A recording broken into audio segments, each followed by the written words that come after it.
ದೌರ್ಜನ್ಯ ಹಾಗೂ ಅನ್ಯಾಯ ಆಗಿದೆ. ಆ ಕ್ರೂರ ಆರೋಪಿಗಳಿಗೆ ಯಾವುದೇ ಕೂಡ ಕ್ರಮ ಜರುಗಿಸ್ತಾ ಇಲ್ಲ. ಅವರಿಗೆ ಬಂಧಿಸಿ ಮತ್ತೆ ಕಾನೂನು ಎದುರಾಗಿ ಬಿಡ್ತಾ ಇದ್ದಾರೆ. ಹೀಗಾಗಿ ದಿನನಿತ್ಯ ದಲಿತರ ಮೇಲೆ ಅನ್ಯಾಯ ನಡೀತಾ ಇದೆ, ದೌರ್ಜನ್ಯ ನಡೀತಾ ಇದೆ. ದೇವರ ಗುಡಿಯಲ್ಲಿ ಹೋದ್ರ ದೇವರ ಗುಡಿ ಯಾಕೆ ಬಂದಿರಿ ದುಡಿತಾ ಇದ್ದಾರೆ. ಇಷ್ಟೆಲ್ಲ ಕಣ್ಣಿಂದ ನೋಡಿ ಕರ್ನಾಟಕದ ಸರ್ಕಾರ ಕಣ್ಣು ಮುಚ್ಚಿ ಕೂಡ್ತಾ ಇದೆ. ಮಾತಾಡ್ತಿದ್ದೀರಿ ಕರ್ನಾಟಕದ ಕಾಂಗ್ರೆಸ್ ಸರ್ಕಾರ ನಾವು ದಲಿತರ ಸರ್ಕಾರ, ನಾವು ದಲಿತರಿಗೋಸ್ಕರ ವ್ಯಾಪಾರಿಗೋಸ್ಕರ ಬಹಳಷ್ಟು ಕೆಲಸ ಮಾಡ್ತೀವಿ ಅಂತ ಹೇಳ್ತಾರ. ಆದರೆ ಸತತವಾಗಿ 3 ಘಟನೆ ನಡೆದು ಇಲ್ಲಿ ತನಕ ಯಾವುದೇ ಆರೋಪಿಗೂ ಕೂಡ ಶಿಕ್ಷೆ ನೀಡಿಲ್ಲ. ಇದು ನಾವು ಬಿಎಸ್ಪಿ ಪಕ್ಷದಿಂದ ಅತಿ ಇದರಿಂದ ಖಂಡಿಸ್ತೇವೆ. ಯಾಕೆ ಅಂದರೆ ಪ್ರತಿದಿನ ಘಟನೆ ಆದರೂ ಕೂಡ ಆ ಆರೋಪಿಗಳಿಗೆ ಶಿಕ್ಷೆ ಕೊಡ್ತಾ ಇಲ್ಲ. ಪೊಲೀಸ್ ಡಿಪಾರ್ಟ್ಮೆಂಟ್ ತಪ್ಪ ಅಥವಾ ಸರ್ಕಾರದ ತಪ್ಪ ಅಥವಾ ಗೃಹ ಮಂತ್ರಿ ತಪ್ಪಿದನೋ ಏನು ತಿಳಿತಾ ಇಲ್ಲ.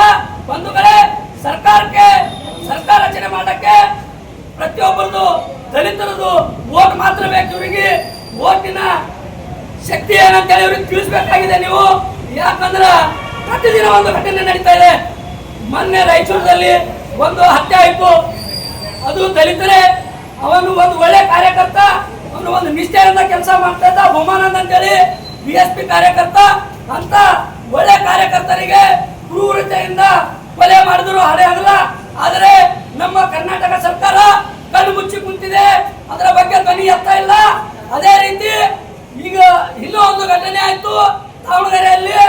ಅಲ್ಲಿ 5 ಜನ ದೇವಸ್ಥಾನಕ್ಕೆ ಹೋದ ಮೇಲೆ ಆ ದೇವಸ್ಥಾನಕ್ಕೆ ಯಾಕೆ ಬಂದಿರಿ ಅಂತ ಹೇಳಿ 5 ಜನರಿಗೆ ಗಿಡ ಕಟ್ಟಿ ಹೊಡೆದ್ರು. ಅದು ಕೂಡ ಕಣ್ಣಿಗೆ ಕಾಣ್ತಾ ಇಲ್ಲ. ಸರ್ಕಾರ ಕಣ್ಣು ಮುಚ್ಚಿ ಕುಂತಿದೆ. ಅದೇ ರೀತಿ ಶಾಪುರದಲ್ಲಿ ಕೂಡ ಒಂದು ಜನಕ, ಅವನು ಕೂಡ ದಲಿತ ವ್ಯಾಪಾರ, ಅವನಿಗೆ ಆರಾಮಿದ್ದಿದ್ದಿಲ್ಲ.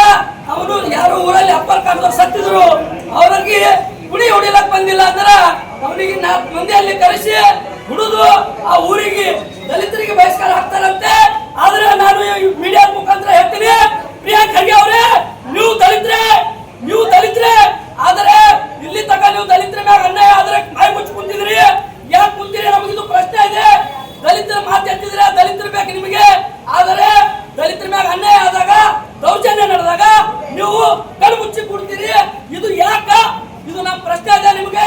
ಕಾಂಗ್ರೆಸ್ ಸರ್ಕಾರಕ್ಕೆ ಪ್ರಶ್ನೆ ಇದೆ. ದಲಿತರ ಮ್ಯಾಗ ಅನ್ಯಾಯ ಬಹಳ ಜನತೆ ಇದೆ.